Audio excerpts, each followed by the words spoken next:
Hey guys, welcome back. On this episode, I'm going to show you how to play diminished chords on the guitar. It's all in this episode of Everything 101. Let's get to it.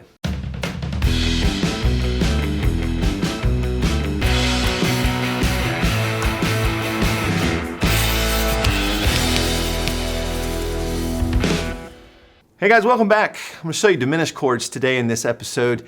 Diminished chords have a really unique sound to them.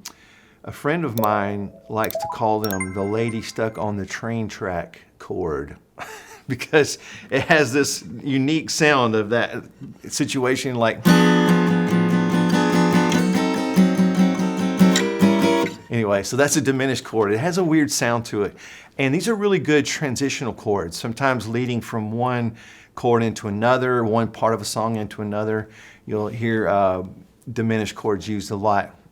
Now, if I were to draw out the scale, the major scale, and I were to take the first note, the third, and the fifth, those three notes, the first one and the third and the fifth notes of the scale, are typically the notes that we use to make a major chord. But if I were to flat the third note one half step and the fifth note one half step, that would give me a diminished chord. Okay, so that's how we make diminished chords. But on the guitar, we have a certain formation, I call it the box formation, that allows us to easily play any kind of diminished chord. And it's a very versatile chord. I'll show you why in a minute. So let's just jump right in. Let's say, for example, we want to play a G diminished chord. Okay, let's just go with the G diminished chord. All right, so first thing I'm going to do is I'm going to put my pinky on a G. All right. Now, I'm going to take my third finger, and it's going to be also on the third fret, but two strings up. Okay, so now my third finger is on a B flat, third fret of the G string. Okay, now my second finger is going to go in between those on the B string, right there on that C sharp. And then finally, my first finger is going to go two frets above that, two strings up, or two strings above that, okay, on the second fret also. Let me get that right. Okay, so I have my first two fingers in line, both on the second fret, and I have my other two fingers in line, both on the third fret, sort of mixed in between those. So I'm going 1, 2, 3, 4. So it almost makes like box, like a diagonal box, I guess. But anyway, so I get this sound. I play those four strings.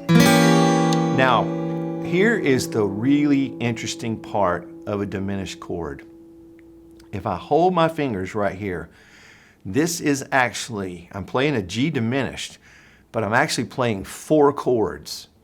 Yes.